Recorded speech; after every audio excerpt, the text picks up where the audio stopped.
Hold tight. Hold on to your hats, boys. Libos. Hello, good evening, and welcome to another episode of the Wednesday Week. A little bit old to you, but we're that deep into Danny Mole. Please don't. Been truly horrific having this season away from home. I want goal! Anyone would think that we rehearse this, and I guarantee that we haven't. How poor do we have to be before it's happening? How much blood from this stone do we have to get? The Wednesday Week! Hello and welcome to this week's episode of the Wednesday Week. My name's Stevie Spence, and as you will obviously be aware, I am not Dan and I am not Ash, and I am absolutely papping having to host again because it ain't my bag. But we're going to do the best that we possibly can to spend the next hour or so dissecting the last 7 days of everything that is Sheffield Wednesday. Following 3 games undefeated, including impressive performances against West Brom and Coventry away, we turned to Saturday and we faced Burnley, looking to see if we could put the promotion chasing sides of the sword, ultimately coming unstuck. We're going to spend the next hour or so, as we said, dissecting that and see how we're going. First of all, I am joined by Simon. How you doing, Simon? I'm good, thank you. Very good. Nice to see you in the chair. You'll smash it, Steve, so don't worry about it. If that intro's anything to go by, I'm struggling already, aren't I? But we'll be fine. 1, 2, 3, breathe. Right. I'm also joined by John. How are we doing, John? Yeah, good. Thanks, Stephen, mate. Yeah, not too bad at all. Talk about tonight, and then we've got another one coming up tomorrow, haven't we? So I always like to get back to a game after a defeat, get back in, roll your sleeves up, jump back in the fire, and let's see what comes, come what may. And for those of you that are watching on YouTube this evening, we are joined by local celebrity, local journalistic celebrity, man of glorious beard, and writer of all things Sheffield Wednesday in the Sheffield Star. We've got Alex Miller. Alex, how you doing, mate? I'm better after that intro. That's I'm going to take you around with me. You can walk into every room with me, and you can do that for a start. That's it. I'm good. I'm good. This episode, or the recording of this episode, has got me out of what sounds like a pretty traumatic bedtime in the next room. So, I'm living the dream. Yeah, mate. The last time we had you on, I don't know if you remember this. The last time we had you on, you were sat in a car. Oh, God, and the light kept going out, and it was horrible. Yeah, no, I apologise for that. No, not at all. Not at all. I'm trying to think when that was. I think that was the Cisco era. So It was me, you, I want to say Dan and Joe. You were sat in a garage because it was bedtime. Or something like that. Yeah. Good weekend, football aside, boys. All good? Yeah. I went to Sheffield Beer Festival on Friday night down at Kelham Island, and I paid for it Saturday morning. If they're listening, I want to say hi to the person who came up to me and went, "Fantastic Wednesday week, amazing podcast." I don't remember it at all. Someone reminded me today at work that you said that, but it was lovely to meet you, whoever you wife, were. Weren't it? Yes. Much appreciated. Not that I remember any of it. I was reminded today at work and embarrassed in front of everybody that somebody did that. But thank you anyway. But before we get into it, obviously we are a little bit of a community now on YouTube, and when we go out live, obviously we invite people to get the comments in. So please get your comments in, as Ben has there. Somebody somewhere is operating things. Good to have Magnet on. Where's Steele? He's back in the country. He is, isn't he? I'd seen him over the weekend. He's looming large around the city of Sheffield. So, we've got him for another 6 weeks or so. He's got some awards due. He's been nominated for some awards that he's very excited about. So, who would be afforded such an opportunity? This is it. So, everyone, get your votes in for all the right people. Come on the Wednesday. It's been nice. Joking apart, it's been really nice having him back. Because the press boxes are starting to get a little bit cold, and I just need that bit of body heat next to me. Right, lads, let's get into it then. Burnley, as I mentioned before, following a sort of a 3-match unbeaten run where I personally thought we'd done all right against West Brom and Coventry and navigated a relatively tricky sort of midweek away day at Bristol City. How did we feel going into the game on Saturday? Simon, I'll start with you. I was fairly confident, to be honest. Burnley's results so far this season, despite being in the top three, were hit and miss. Not really spanked many teams, a couple of losses. So, and going on the back of what we'd achieved against West Brom and Coventry in particular, I thought we would have quitted ourselves quite well. I was quite confident. Yeah, can't disagree with that. John, feelings going into that? I've got to say, I was unusual for me as well. But I was really super confident for this game, based off the last couple of performances and results that we were just mentioning there. With Coventry away being a particular standout moment, having not won there in 26 years, but obviously, we haven't obviously played each other for a good deal of that as well. But I think Burnley's a bit of a trap game because it's one of them where you think you're in a good position, you're at home, you're going to get a decent crowd. It's going to be like 26 plus at least. And it felt like a bit of a trap game because it's like it's Burnley, the yo-yo team, the parachute payments team. They just do enough, don't they, to stick around in that top six and invariably top two to so it's going to be a tough game. But I was feeling really confident based on the previous results. Alex, obviously you're blessed with the opportunity to get a little bit of insight from in and around the club. Was there an element of optimism going into Saturday based on the previous three results? I think so. It was a big boost that week, wasn't it? And it felt like it was the culmination of what we'd seen, slightly better performances, but the results didn't follow it. So to get that 7-point week felt like a big boost. And look, Danny's got this thing where he mentions in press conferences the value of a squad. He did it against West Brom. He did it against Leeds. And I wrote in a piece, it doesn't feel like that's a sort of woe is me, tiny violin thing. It's just to let everyone know the scale of what Wednesday are up against, when they're playing that top 6 or 8 teams, certainly the teams with the parachute payments. So, I do think that I walked into the ground thinking, I'd take a hand off for a draw. And, they as the game fell, which I'm sure we'll get onto, they could have gone one better, couldn't they? If that chance for EK goes in. And I think it's a compliment to Wednesday. Generally, that between the boxes, there didn't seem to be a great deal between the two sides. I think they obviously set up differently. Burnley are there to be a bit efficient. I said to Joe on Saturday, they remind me a little bit of Wednesday in League One in that they're obviously one of the teams that are expected to go out and blow teams apart, and they're winning games by being dogged 1s and 2-0s, and obviously have the quality to score some goals and get games won. So. A draw would have been an excellent result. As losses go, it felt like Wednesday took a bit from it. Yeah, I'd agree with that. Certainly with hindsight as well, looking at the way that we performed, we walking out of Hillsborough at 5 o'clock on Saturday, it was one of those where I wasn't necessarily, really, really devastated. It was one of those, it was more frustrated. It was not anger, but disappointment because, as we'll get into, we were almost the masters of our own demise at various points, weren't we? I'm going to put up the lineup.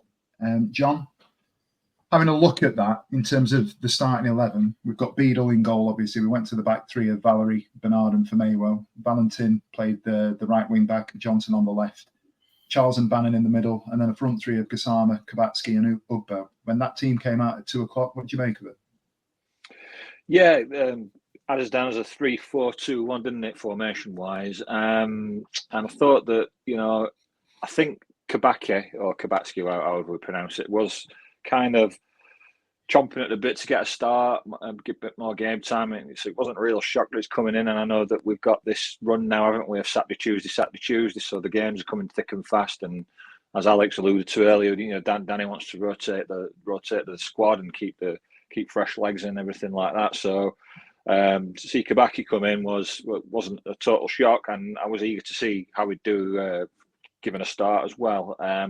he's one of those players we're still not too sure about yet, isn't he, Kabaki? We don't quite know what we've got with him yet. It's still very early in his career with us. Obviously Gassama. We know that it doesn't seem to work, him and Masaba, when they're on the pitch together, and you could probably say that again after yesterday's game as well.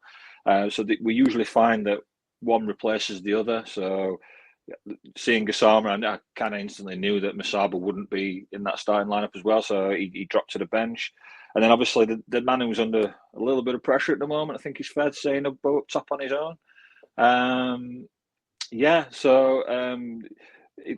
I like the lineup, but the thing is, we are still struggling a bit for goals, aren't we? And obviously, as it transpired, that came to pass. But yeah, positive lineup, and Charles and Bannon in midfield again. It's worked well. It served us well previously, so I was quite optimistic that we'd handled the midfield pretty well. Yeah. Simon, thoughts on the lineup? Anybody you'd have probably dropped out, or anybody you thought that was unlucky to miss out? No, I think that was a fair lineup, to be honest. Obviously, I think Alex might be able to be able to answer this. I think Josh was out. Has he just had a baby, or his partner's just had a baby? So I think he was out on paternity leave. So no, I felt that was a fairly strong team to put out against them. I like Kabachi. I think he's definitely one for the future. I think he needs a goal, like a couple of others. But he certainly looks like somebody who can create something out of nothing. Gassama, I like Gassama, but I'm sure we'll get onto his performance in a moment, of how he actually, what he did and he didn't do, more to the point. And obviously the midfield, it writes itself in regards to Charles and Bannon, doesn't it? We're almost getting that magic triangle that we had a few years ago with Bannon and George Byers oh goodness, the lad who went to Oxford, I've forgotten him already. Mr. Volks. Yeah. So I think that's it. They're the first two guys on your team sheet, aren't they? So yeah, I certainly didn't read the team sheet and go, "Oh, sugar, that's a poor choice." So I was quite positive. Yeah, I've said on several occasions this season that at the moment, and until the dust actually settles, I've no real qualms as to who he picks and where things go in terms of that starting 11. I'll be honest with you. I think I've said this previously. I wouldn't have had Vermejo starting as regularly as he has, and I think over the course of the last couple of months, he's actually played himself into a position where he's effectively undroppable at the moment. He's been one of the standout players for us. So whilst it keeps going, it almost feels like, without wanting to sound disrespectful, that Danny seems to be chucking things at the wall and seeing what sticks to an extent. As I said, I don't want that to sound like I'm being disrespectful, but he can put anybody in there at the moment, and if they take their chances, they'll keep the shirt. And I think people are getting in on merit at the moment. How do you think we set up, Alex, in terms of the early phases of play? Did it feel like we were matching them? I think so. I think Wednesday the better team, weren't they? Certainly in that first half, and had the better of the big chances, and against the ball. Those have been probably the biggest changes that we've seen, haven't we, this season, in how they're going about it. And sort of mentioned Gassama before. He's been much improved against the ball. I'm sure we'll get onto his stuff on the ball later. And the Kabatsky thing is an interesting one, because he seems to start the games against the teams that are going to have a lot of the ball, because he is quite tireless and he will sort of chase an awful lot down. And he obviously goes about his business in a way that Danny likes. What Danny said a couple of times in presses about starters and finishers. I remember in rugby union about 10, 15 years ago that that there was always this obsession with you start with your best team, and it all changed. That obviously they've got the benefit of unlimited subs, if you like, but I think there's a shift of that in modern football, particularly over the last couple of seasons. I think Danny's going to be a big component of that. Someone like Smudge, for example, has been effective in games under Danny Rowe, but just because he's been effective for that last 20 minutes when defenders are tired, when Wednesday playing a slightly different way, it doesn't mean he starts the game. It's just a completely different way of looking at it. So interesting, and certainly in these next few weeks when there's a lot of games coming thick and fast, it'll be really fascinating to see how, when people are subbed, to save legs for the next game or the game after that, that they're playing 4D chess to an extent, I think. Trying to, at least. Yeah, and I think we'll get onto that with some of the substitutions and some of the players that were pulled in the second half. But before we get to that, there's a couple of key points that I want to sort of get at from a first half perspective. I think we'd all agree that, certainly in the middle of the park, we were matching them. There were no, we surrendered possession to an extent, didn't we? But John, I'm going to come to you on the first key moment, if you like, and that being the free kick we had where Ulpos managed to sort of sky it from 6-8 yards with that header. I'm going to ask you a question. Do you think it was an unfortunate miss? Did he have the sun in his eyes, or was it a bollock that he dropped?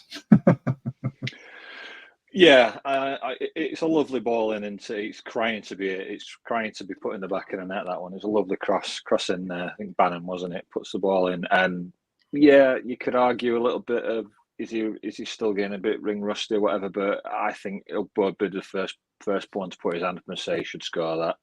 And the thing is, it's now getting to a point where people are starting to question, like, the fee. Is it 3.5 million or 2.5 million we've paid for him? And whenever we haven't spent that kind of money, have we, for a while, because we've not been able to. It's been loans and frees, and so it's the first real time, probably since spend again, as they call it, that we've actually put up some money for a player, and so I wonder if he's feeling a bit of a pressure of the price tag being on him and knowing how much we've got to spend to bring him back, or whether he's just I don't know, he's just not in form at the moment and he just needs to keep playing through it. But I think he'd be the first one to put his hand up and say he should have scored that. I think it was a bit of a sitter, really, when you look back at it. I don't know if you guys agree. Well, we've got comment on the screen at the moment. We've got Sharman, regular contributor. Once Ugbo cracks his goose egg, he's going to go into beast mode. Simon, what did you make of the chance that he missed? We were on top, weren't we? We were really on top at that point, and we've done this. I said to my boy, I said this the way we started and came out of the blocks reminded me very much of the Leeds game and the Sunderland game, where we were actually on top for the first 10-15 minutes, really pressurising. And I think we'd had a free kick very similar early just before that, which was put straight into the keeper's hands. But this was, from where we sit, not far from you, Alex, in the grandstand. It was one of the most perfect crossing by Bannon. It was absolutely superb. And to me, I think it was actually harder to put it over the bar than it was to actually get it on target. He should have buried it. It points to me a lad who's lacking in confidence at the moment and needs to get a goal like he did when we had him on loan. Now, I think he came from Cardiff. I don't know how many he scored at Cardiff last season, but he came in and he just kept banging them in, didn't it? And when that confidence is high for a striker, the balls fall easy and the goals come easy. He really needed to score, and yeah, should have done, shouldn't he? And I think it might have been a different game if he had. And then it becomes a sort of a 180 situation, doesn't it? Where, moments later, or not too long after that, in the middle of the game, where we're sort of cancelling each other out. There's a ball over the top, and it falls to our back line, and a routine clearance is fluffed by Valerie. Alex, talk me through your perspective of the first goal. It was stinker, wasn't it? There's I don't know if you expected some Shakespearean, with that bard-like beard of yours. Exactly that. I was thinking more of my writing style, actually, Stevie. But if we're going to go for the beard again, why not?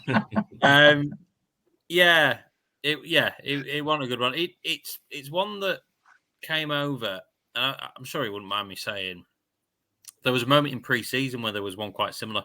And so whether that's just sort of a black spot, it looked to me as if he just got his feet in a bit of a muddle and it got on him quicker than he thought. But as Danny said afterwards, these sort of things do happen. Do you know what I mean? They will happen in a football season. It stings that after the Ugbo miss, and as you say, the two happen so quickly. The game just goes completely switched, and Flips. Yeah. And the way that Burnley are so efficient, once they go 1-0 up, even away from home, you're going to struggle to. I think they've only conceded 4 goals all season. It's the best defensive record in the league. So, I must admit, I had a feeling that whoever scored the first goal would certainly get something. Would probably win the game. So it proved, I guess. You could see that with the defence, though, Alex, couldn't you? Even to the final whistle, whenever we were trying to get in the box, they seemed to almost have an extra player. There was sort of 3 players around our one guy. They're very disciplined in regards to how they defended. So it's sort of almost anti-Wednesday, wasn't it, in regards to how we defend at times? So you could see that defensively they were class, and obviously that proves it, doesn't it? Just on the goal, John, I'm gonna come to you with this one. The ball's come over from the right-hand side, and it's going sort of across to our right. So it's been a diagonal that's been played, a lofted pass. Valerie's actually playing the other way. So rather than coming out on his right, he's actually looked to play the ball with his left. Do you think that's contributing in any way, shape, or form? His body position not being quite right in terms of trying to sort of intercept the ball on the volley as he did. Do you think if it's come the other side, it might have been a little bit easier for him? Yeah, I totally get what you're saying with him being, with it being right-footed and playing in that position, because he had tucked inside to form part of the back three. We've also seen him, haven't we, at right back and right wing back as you will as well. So possibly he'll have been a little bit wrong-footed. Could have played a part in the mistake. I think he's got to be a little bit stronger in that situation as well. I'd rather give the foul away there than let your man sort of wriggle free as well.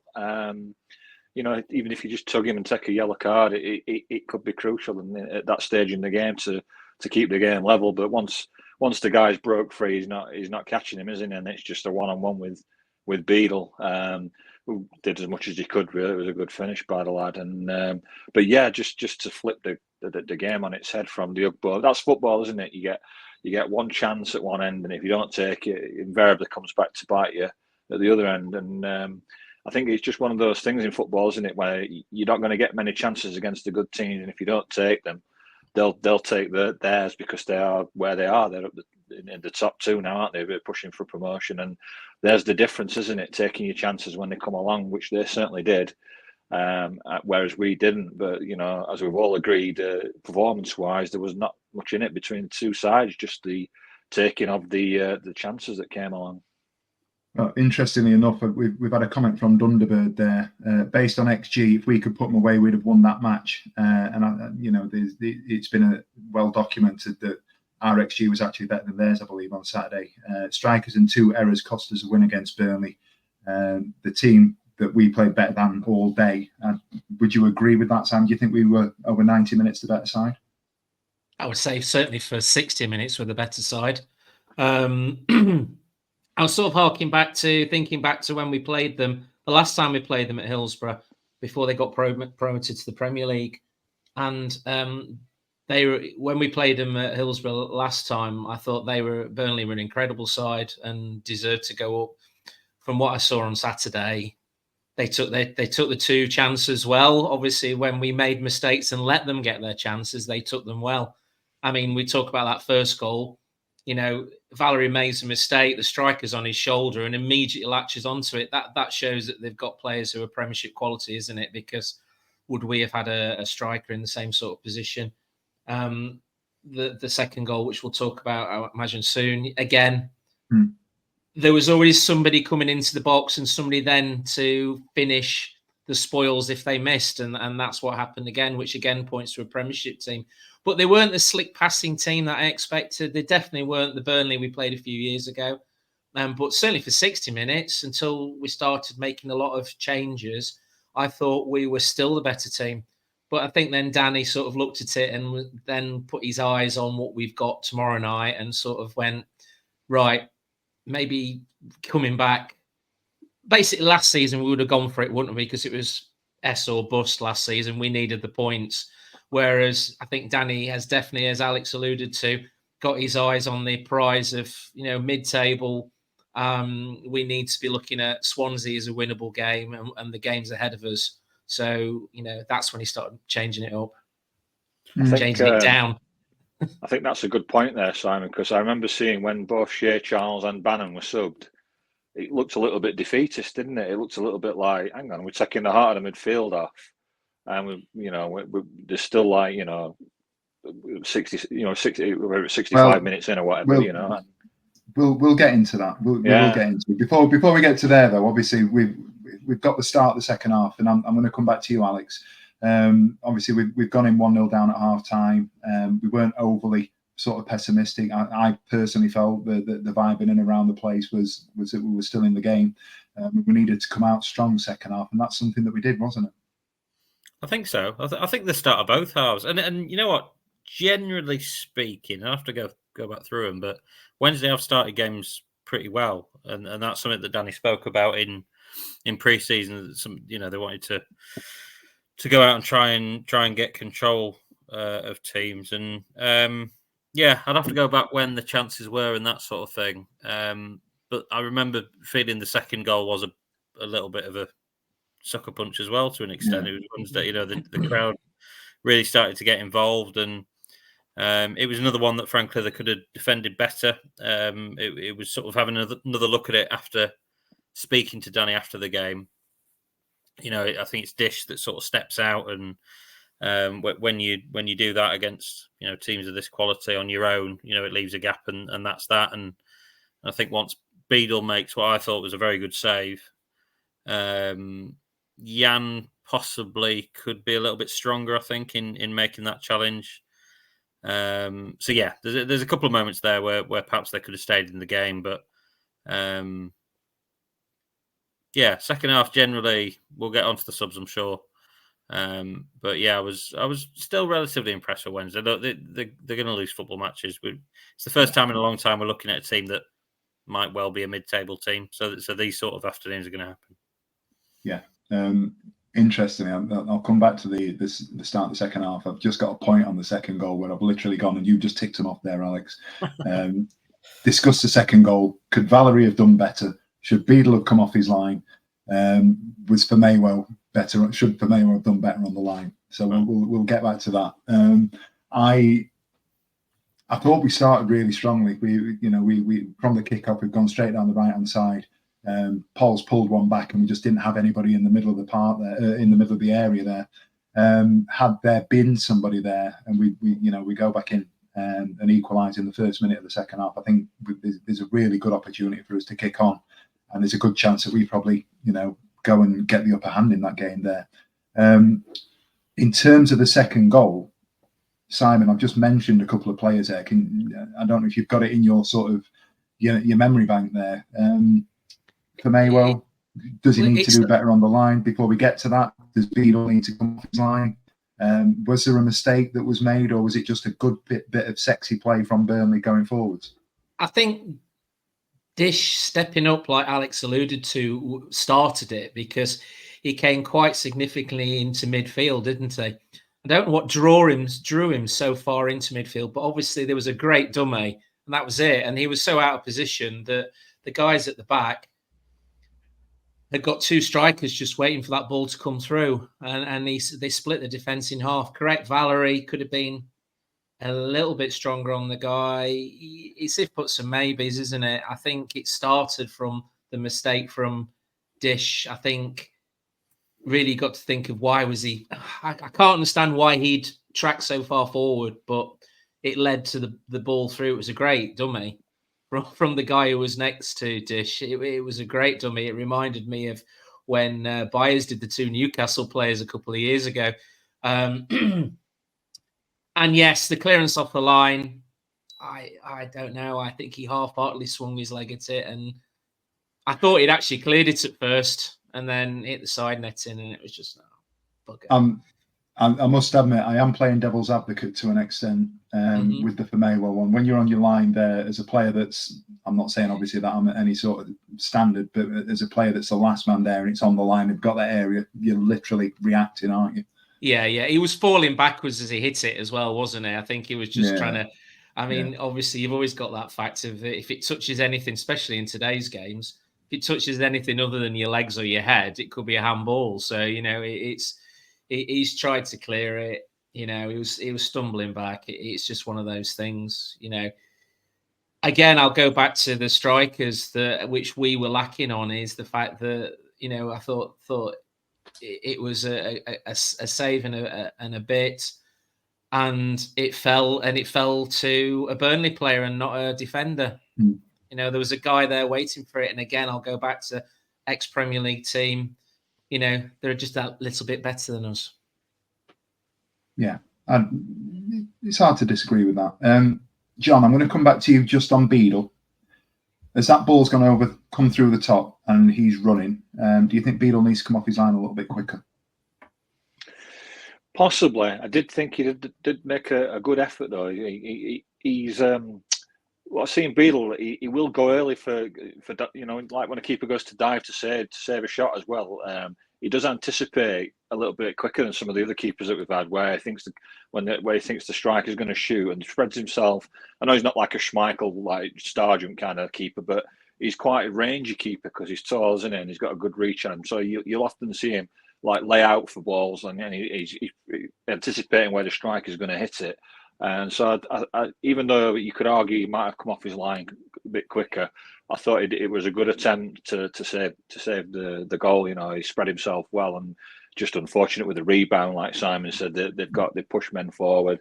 They're got that little bit more nous in the box than we have, and anticipation of where things are going to fall and where players should be stood and stuff like that. And then he's got a free shot at goal, hasn't he? So I wouldn't put any blame on Beadle for that goal. I thought he did what he could. You could argue he could come off his line quicker, but I thought he did a good attempt to keep the ball out, and then just unfortunate it fell to their player. Just a quick comment there. The clearance off the line is harsh. It looked off balance and difficult to stop, and I think that probably sums up the Famelo situation. I don't want to be associated with any sort of criticism of that moment. Now we're getting a phone call off Akin's agent at some point. Disclaimer: it's what we call Adrian Durham TV or Adrian Durham Radio. I'm just offering a viewpoint. Famelo for me has been absolutely outstanding over the last sort of 2 months. No argument for me whatsoever. And we've also had Sharman on while we're here. Hard to fault Beadle, to be fair. Yeah, fine. Again, we're raising the points and we're asking people. We're talking points here. Okay, so we're 2-0 down. How did you feel, Simon, following the second goal going in? To me, the reason I asked that, to me, it kind of felt as well as we'd played, it felt like we'd kind of gone, right, this is it, and it's going to be a long old road to get back into this game now. We need to see it out, and we need to manage the game and not concede again, and we need to start managing our players going forwards. Did you have the same sort of feeling? Yeah, I in the cold light of day, when the passion drops and you look at the subs that we started making, at first I'm thinking, Kabachi, Valentin, two players who were quite threatening. But then again, at the cold light of day is a team that we were getting so little chances, real chances of putting a goal in against them. That I'll go back to what I was saying before. I think Danny was right. 2-0. Let's stop it being any more. And I don't think they had a couple of chances towards the end, but anything sparkling. We don't want the sort of results that we had, certainly against Sunderland. And then an eye on tomorrow night, on Tuesday, to those players who played well. Let's take them off. Let's rest them. Let's bring on the soldiers to shore it up, see if we can get one back. The likes of Ingelsson, I'm not his biggest fan, in all honesty. He's certainly not a game changer, in my opinion. He's not somebody you bring on to change a game, but he is somebody who'll hunt players down and break up play in midfield, and that's what he did. He can't take a corner. geez, his corners were awful, absolutely awful. And I think that's what we went to. And other than Jamal Lowe, I thought that the substitutions really were just to, like you say, shore it up, not concede anymore, have a go at trying to get a chance. And we'll probably talk about Smith when he came on. Can we just have a quick word about Gassama? Because I like him. I like him a lot. But my God, he was greedy on Saturday. The amount of times that he should have passed the ball and he didn't. And I've always thought he was the better one of him and Masaba at passing the ball. But goodness me, the number of times he should have passed the ball on Saturday, he really, really upset me. Keeping my language down, by the way. I'm going to put a pin in that one just for a moment because it's a sub question for a topic that we're going to discuss in a bit. I'm just going to, Okay. if that's all right, I'm going to bring sort of Burnley to a conclusion with the subs.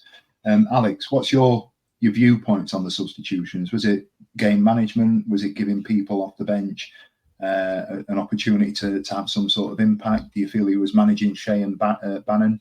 Where did you sit with it all? Yeah, well, it was both. I asked Danny that question after the game. So I'll plug. There's an article on the Star website somewhere where it's all explained. And it was a bit of both. Yeah, this is where I'll get the books out in a minute as well. And so still available on Amazon. It was a bit of both. I think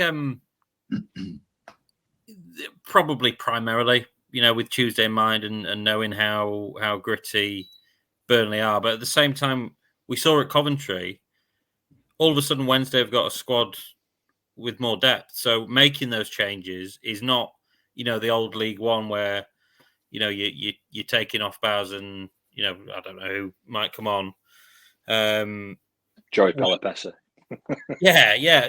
Or with every respect to them, Jaden Brown's the backup or whoever it might be, who isn't going to have the same impact. I've got to say, Simon, I'm a Svante fan, and I think he offers a little bit something different in that midfield and his legs, and he can sort of burst forward a little bit. We've not seen that so much in the last few games. I'm still reeling from his Plymouth game because I think that was the best game of football I've ever seen in my life from an individual. But yeah, it's a bit of both. Coventry, I think there were 5 lads who played a starring role that hadn't played in a month, and it was just so impressive the way that the change players were able to come in and impact that. So yeah, it's not the same drop off. I think it's fair to say that maybe Wednesday squads of old might have had, and as I said before, I think we're going to see an awful lot of that over the next few weeks. Yeah, fair. I'm conscious of time. We've done 41 minutes on a 2-0 defeat. I'm going to just open up the floor for 30 seconds or so on one last sort of talking point from Saturday, and that is the cameo of Mr. Smith, Smudger, and in particular the injury time attempt at an open goal. And I want to know, just a brief one, sort of 30 seconds or so from each of you. I'll start with John. What did you make of Smith? Is he an impact player off the bench still? And was that the miss of the season? Is he still an impact player? At times, I think he is, yeah. But then conversely, you could say that the chances that he get and he didn't take would be looking at a League One Smith rather than a Championship Smith. I think he's still a valuable squad player at this point. I certainly can reassess that come January. In terms of the chance that he missed, more difficult than it looked. I know people think it's a shoe-in for a professional footballer, but it was more difficult than it looked. I think it was certainly a harder chance than Ugbo, but I think you'd still hope and expect that he'd score that. Simon, easy goal to score or more difficult than it looked? I would imagine 9 times out of 10 when he's doing that on the training field, he puts it in the back of the net every time. He not long missed a header just before that, which I thought was actually an easier chance, to be honest. Open goal, all he needs to do was put it across the grass, daisy cutter, and it would have gone in. I think he shinned it more than anything. In regards to him being an impact player, I think he is. I think we cried out for him in the second half because they were big lads at the back, and I think we needed somebody to I think if ever it was a game that Smith and Pato would have revelled in the second half, would have been that game, because, you know, just to push those centre backs, because they were good, and I think we just needed somebody with a little bit of elbow and dirtiness there just to mix it up amongst them, which we didn't have until the last 5-10 minutes when he came on. So he's definitely an impact player. I've liked him this season. I thought he's been good, to be honest. He's looked a hell of a lot better than he has done the last few seasons. So yeah, that's my opinion of him. Alex? Yeah, definitely effective. I think when teams drop off and there aren't any lines to play through, and you know there's no space in behind to work with, then you need to have a Smith. And he does sort of change games when he comes on. You know, gives that other option and gives defenders something else to work about. In terms of the chance, I wouldn't go 9 out of 10 times he scores that on the training ground, but probably 7.5. I think the way that it come down, he should score it. Let's be fair, he should score it, but it's a very difficult technique. And yeah, feel for him a little bit with the action it's got. The sort of the football banter accounts have got hold of that.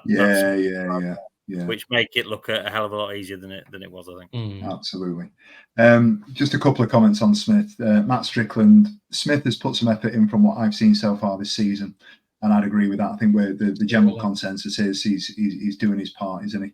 He's playing his part. Craig Hayward should do better, but it's not as easy as it first looks. That chance with the defender covering the goal, potentially. Sharman, not miss of the season. 99 times out of 100, he'd have bagged it. And then finally, Slappy Gilmore, Grafty and Smithy, and us football fans bloody love a grafter. Fluffed his lines a bit with the chance, but would have been nothing more than a consolation anyway. So that's Burnley. We ended up obviously coming away without the points, and we've got tomorrow night against Swansea to look forward to. But we'll take this point to just stick in a quick ad break.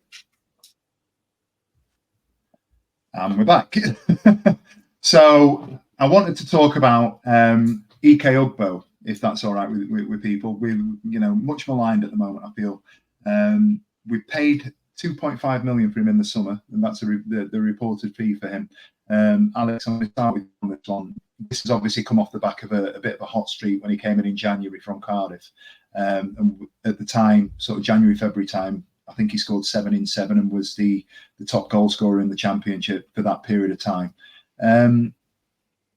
What do you think is missing, if anything? What's your take on Ugbo since coming back this season?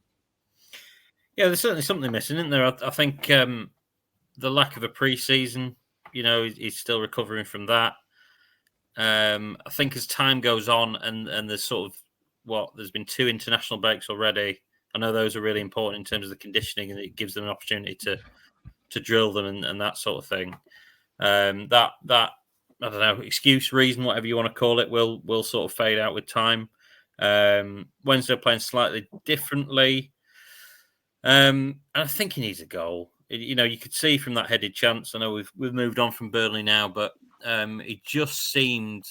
I mean, Steve, you'll know better than me. You've played some decent footy, but it seemed like he was sort of snatching at it and got under it in a way that last season he probably watches it onto the middle of his forehead and it goes exactly where he wants it. So, a combination of factors. I don't have any major concerns, to be honest, and I know that speaking to Danny Röhl, and look, he's never going to turn around and say, "Oh, my summer striker signing is up a creek," but you can see from his body language and stuff, he's pretty relaxed about it.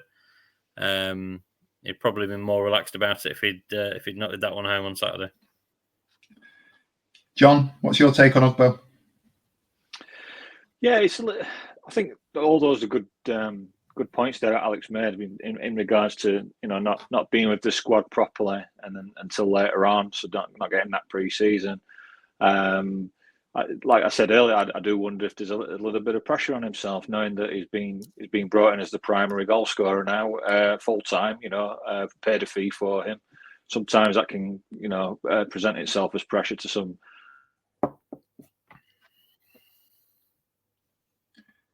John's got this habit of freezing every big now and again. expectations on him. Yeah, because sorry, the internet's just dropped. Yeah. At the same time, it's a little bit mystifying too, as well, isn't it? Because he's come back. Alex is quite right. We are playing a different way. We had to roll up our sleeves and get a bit dirty, didn't we, last season? To eke out results and stuff. So it's a little bit more of a structured way of playing now. Yeah, I think like we've all said, strikers just confidence, and once they get a goal and they can go on a run and start feeling back to normal. So if he can just get that first goal, I'm sure it'll do him the world of good, and obviously us as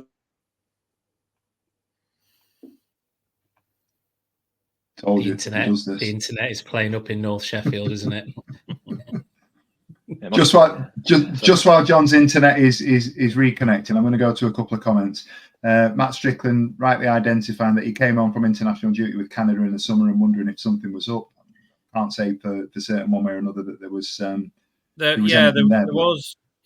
Interestingly, so there was an ankle issue, but a small one. So it's not like that. And by the time he was back, he came straight. As soon as he was signed, he came straight into pre-season. Was going full tilt. So that wasn't an issue. We've had a couple of questions about that, so it's worth pointing that out. Yeah, fair. Thank you for that. Sharman, does Ugbo need someone playing off him? Looks isolated as a lone striker at times. And the reason that I put that up before I come to you, Simon, we were talking about Gassama. The goal involvement last season, and I've not done any sort of intensive research on this, but I've got a recollection of Ugbo getting a lot of joy from interplay with Masaba in particular, and to an extent Gassama. Do you think that the formation, the way that we're setting up, and the performance of others is having an impact on Ugbo's opportunities to score goals, where he is, his work rate and attitude? What do you make of it all? No, without a doubt. I mean, he played with Masaba at Cercle Bruges, is that correct? And they scored a lot of goals together there, and they seemed to link up like that last season. Masaba and Gassama have sort of misfired this season. They've had, in fits and starts, played well, and then not played well. I think a huge part of it is down to the lack of pre-season. I agree entirely with you, Alex. I think because we had such an intensive pre-season, and I think Danny had his way of playing, and he had to set it up because we didn't know whether we were going to get Ugbo. So he set it up in such a way that maybe that isn't really benefiting him. So I certainly think, and also I don't think he's had a massively long run in the side. He's been in and out of the side, hasn't he? He's not really started that often out of all the games we've played. So if you look at the game time he's probably had since he signed us, it's been on and off, because Danny has swapped and changed the front 1, 2 on a number of occasions. I think just on that point, Simon, sorry to cut you off, and I'll give you the floor again in a moment. It may very well be Alex that I've seen this from. Has he started 5 of the 9 appearances that he's been involved 4 in? have been off the bench, So he's come in. We played, what were we on, 13 games, I think, out of the 9 games that he's been involved in. He started 5, so and back to anybody who's played up front. I see in junior football, well, it's not particularly junior football anymore now with my boys, that when somebody goes on a barren spell, it just affects their confidence so much. And then you just need that one goal, a bit like the Steve McLean off your arse, anywhere it could go in. And then all of a sudden, it's like a number of London buses, they all come along in one go. So I think he hasn't suddenly become, because we paid £2.5 million for him, a rubbish striker, because we saw how good he was last season. There's just a few little chinks that need sorting out, of which Danny will. And he'll come good. And we've got to keep playing him, because at the end of the day, if we stop playing him, he isn't going to score, is he? So we just need to get him putting that ball in the back of the net, and then he'll be fine. I think from my point of view, I think where we are with it now is tomorrow night's an ideal opportunity for him. And I think he was dragged on the 73rd minute, just having a look at my notes. He was dragged on the 73rd minute last night, Saturday, along with Charles and Bannon. I think they're going to hit the ground running tomorrow, and all being well. Swansea are a difficult proposition to score against based on their stats at the moment, but if there's a night to do it, I think tomorrow night is the one where we can hopefully, fingers crossed, see something from those boys. It's worth saying as well, just quickly, apart from the one on Saturday, which is why this debate is sort of rearing its head, how many big chances has he had?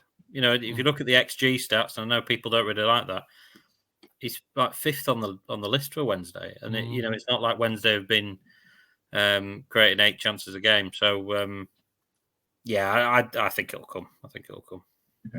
Yeah, great point. Okay, we're going to move on. Friday afternoon, there was a press release acknowledging another business partner for Sheffield Wednesday, and we've had a fair few over the course of the pre-season and the early part of the season. And we announced that Mokba Modular were going to be our shirt sponsors for the upcoming season. First and foremost, the most important question of the night is coming to you, John. Is our logo better than a cat? Oh, yes, it is. I wasn't a fan of the Yay Up cap, to be fair. Much as anything, I thought it were stereotyping us as being a Yorkshire club as much as anything. But I like it as better as a logo. I can't say I've heard of the company, if I'm honest, to be fair. That's stuff that goes off behind the scenes with the commercial department and things like that. But if it's brought us some much needed extra cash, then yeah, fair play. Let's see if that can be put towards any kind of kitty in January for Danny. So that's all I can say on the sponsor, really. Know nothing about them. Alex, any info on the sponsor? Not a great deal. Joe's working on something at the minute, so expect that in the next couple of days, all being well. What do we know? They're a Leeds-based company. Yeah. And one thing, we've had a couple of emails in from people concerned that Wednesday have now got Moscow written on, with the current political climate. It's not, I'm told. We've had a translator on it. It's not Moscow or any derivation of that. UK-based company. Any concerns that it's Russian money? I know that's something that people are perhaps rightly concerned about these days. But yeah, as I say, Joe will follow it up. He does the actual journalism. I just sort of spout a load of nonsense and get away with it. I like your nonsense, Alex. I think it's very eloquent. It's kept me in the job for the last 6 years, so I'll stick with you. More to come. Simon, thoughts on the sponsor?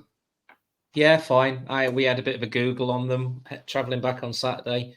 Modular building company, based up Ossett Way. My company deals with these companies all the time. They make prefabbed houses that you lift in that are already built, and you lift into the into an estate or something like that. That's what the website says. In regards to the actual sponsor on the front of the shirt, we've had crap ones, we've had decent ones. I don't think it'll ever go down as a Sanderson, will it? But then again, I think Sanderson only is iconic because of the time it was on our shirts more than the actual sponsor itself. So if it brings funds in, as John said, brings funds in, allows the club to spend in January and bring a few more players in, then brilliant, fantastic. It's what we need. We need a decent commercial department to bring more money in, because we've always been sort of second best in the city when it comes to things like that. I'm heartened. I think we've all done our due diligence, he says, with the inverted comments there. The fact that you can go on and they seem to have something about them, and it's an actual company, and I say that with the greatest respect, it's an actual company that you can go and find a website and there's some sort of substance there, heartens me, based on, again, due respect, the bits that we've seen previously from certain other sponsors, whether that be shirt sponsor or partnerships or associations. It seems like there is some bits being done there. So from my own personal point of view, I think that's a positive and something that we can look to take forward. Fans didn't ruin it, Steve. Well, do you remember we had that sponsor in the past that never got revealed, did we? And Chansiri blamed the fans for not getting the sponsor. But, we've got one this time, so we must have been good.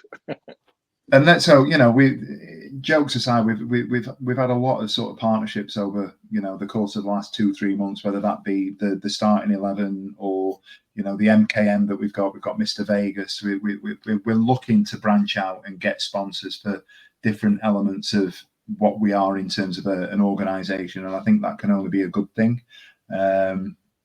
If people are sort of tying themselves down, I'd rather it be something that is more of a longer term sort of situation rather than something that's going to disappear into the ether, unless we get something that's going to be, more prosperous for us in the, in the coming terms, and that it's sort of the stopgap. However, the fact that we've got a shirt sponsor that's going to bring some revenue into the club can only be a good thing as far as I'm concerned. Right, we are at 58 minutes. I'm getting through. I miss Dan. I miss Ash. It's been nerve-wracking tonight. I'm not gonna lie. I'm very much the guy who likes to sit and drink beer and talk about my opinion on things rather than sort of generating and trying liquid broadcasting, Stevie. It's Stephen Mulhern stuff. It's just stunningly threaded together. Roll on next week. Guys, we've got a couple of bits of AOB. Before I sort of go through those, is there anybody with any other business or anything that you want to bring to the table? No, not really Sheffield Wednesday or football related, but you've probably seen, and very sad to hear about Sir Chris Hoy. I don't know if you've seen it in the news that he's been diagnosed with terminal cancer, and it's really sad. I remember him being at the Olympics and being. It was that Olympics where Britain just busted out and did so well in the medal table, and he was kind of the focal point of that, like a Team GB captain. So reading that with quite sadness when I read that today, and just thoughts and prayers to his family and friends. Yeah, absolutely. It's a horrible and horrendous affliction, disease, and the fact that he's a similar age to. I'd suggest he's probably a similar age to at least 3 of us on the podcast at sort of 48. He's got a young family, and you wouldn't wish that on your worst enemy, would you? So yeah, I'd absolutely endorse everything that you've just said there, John. Thank you. And it sorts of links into what the club are doing at the moment with prostate cancer as well. Obviously, what Chris Powell's pushing at the moment in regards to the mileage or kilometres a day that the members of the club are doing, obviously to raise awareness about prostate cancer, and also sort of put money into developing tests and the cure for it. Because again, going back to people of our age, obviously I'm the oldest one here, 54. It is an affliction that is very difficult to test for. It's not particularly the nicest test to test for as well, and also as well. Chris Powell put a really good article, I think it was on YouTube, that the club filmed about why he's doing it. And again, the age, and also the fact that it does seem to be disproportionate in black men as well, that it seems to affect black men more than white men. And there doesn't seem to be any sort of reason why it does that.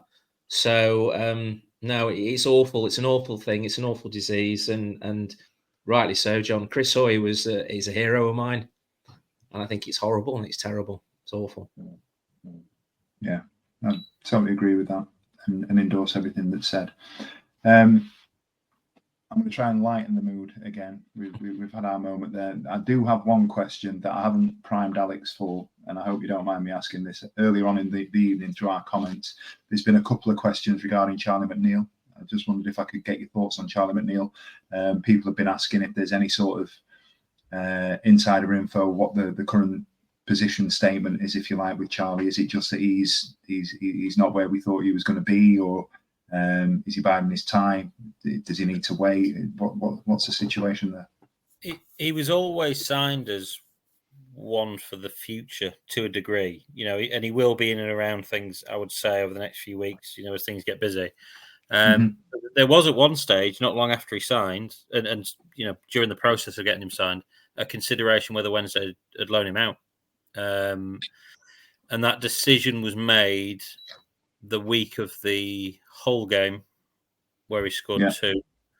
it was made before that game, if my information is correct. And Danny had obviously seen enough to want him to stick around. But yeah, very much the case that he was, although he'd come from Manchester United, although he'd had this incredible scoring record at youth level, he was never going to be one that was going to be coming in and challenging for starting every week. And that, they want to keep him in-house and develop him and mould him around what they're doing. So I think we'll see more of him as the season goes on, I'd suggest. Quick one. Do you think we flipped on Calamatri and kept him and then put Calamatri out, or was the plan always for Calamatri to go as well? Yeah, I think the plan was always for Bailey to go. I think, Danny genuinely sees something in him. And, there's no point him sticking around. McNeil's had the benefit of a couple of loan games already, and he's played at a higher youth level. So, he's maybe a little bit further on in terms of his football journey, without sounding like I'm on the X Factor. But yeah, the plan from pretty early doors was that Bailey was going to go out. It was just a case of what club and getting the nuts and bolts of the loan deal done. And it looks like he's doing pretty nicely at Lincoln. Scored early on Saturday, didn't he? Yeah, things are ticking along nicely. I tell you, if there's a couple of games that Wednesday don't score, it'll get to the start of December and it'll be bring Bailey back in January. I tell you. We're hearing some of that in the last man standing chat that we've got going on at the moment. A nice AOB for us. I'm just going to flash up this graphic here. Yesterday, the Wednesday week's very own, the Wednesday week affiliated Sheffield Wednesday ladies managed to get their first away win, their first points on the board this season, with a 3-1 win away at Old Tofts. Must profess that I'm not familiar with Old Tofts, but after a really tough start to the season, Sheffield Wednesday ladies have managed to get the first points on the board. So massive congratulations from the podcast to them, and in particular to Amy Broadhead, who is our sponsored player for the season. So when Amy scores, the Wednesday week logo gets flashed up. So we're all from the podcast. Congratulations. Really, really proud of you for everything that you've done. I've got two more. I'm going to try and avoid talking about my encounter with my hero, Liam Palmer. Oh, Steve, you looked. Oh, it was love. Oh, it was like Love Island. Oh, I don't think I've ever been so nervous in my entire life. He must have recognised you, did it? Right, he did. Do you know what he did? Oh, he absolutely did. Honestly, we'd gone in and we're meeting at 12:30 to do the collection for Pack. This is, by the way. This, by the way, is you avoiding talking about it. All right. Right. This is how he starts. I've facilitated all night. Give me my 90 seconds.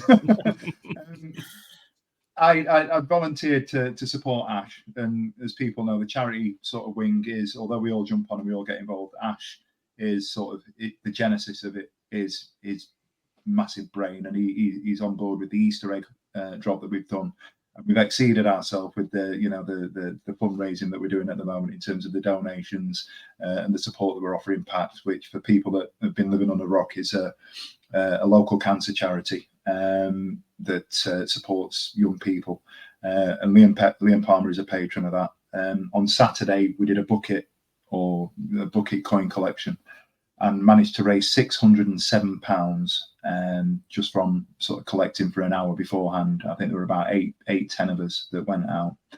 But, and for anybody that's donated, I just wanted to say on behalf of the Wednesday week, and in particular Pact, thank you so much for the loose change, and for the people that have dropped into our tiny little TARDIS-like box that we put up that was probably the size of a chair, because we thought that'd be big enough. And by 2:00, there were home bargains bags and bags on bags, and I think Ash ended up doing 2 or 3 runs to the car to fill everything, fill his car with everything that people had sort of brought along. And that's, as much as we talk about everything else that we do, that is really going to make a difference to people that are in need of those sort of things. And it was immense. Absolutely got goosebumps sort of just looking through the window and seeing how much people had donated to that cause. And the Easter eggs were great. They were huge. This is great. It's huge.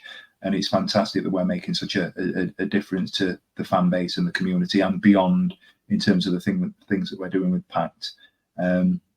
So, from the bottom of my heart, it was an honour to be involved in that on Saturday. But I did get to meet Liam Palmer. And I waited an hour to do so, and waited an hour to do so. And as we sort of pitch side, we're getting the photo ops. You can see all the players are coming through. So Charles has come through with his brother. Pearson and Shay have come through. Ugbo's walked through. Marv's walked through. I think Dish walked through at some point. And one by one, they do the photo ops that you'll see on the Inside Match days. And I turned into a 3-year-old. Liam's coming. And he's walked down, and as it stands, as you look at the photo that was taken, I've actually got it here. As you look at the photo that was taken, oh God, he's primed I'm right it. by. I've primed it. I say I've primed it. Ash has primed it here. So that was us. And as you look at that image that's on the screen now, if you're watching on YouTube, there's me, my daughter, Moll, Ash, and Ash's lad Lewis. And Liam's decided to just stick himself in front of me. It's almost like he knew.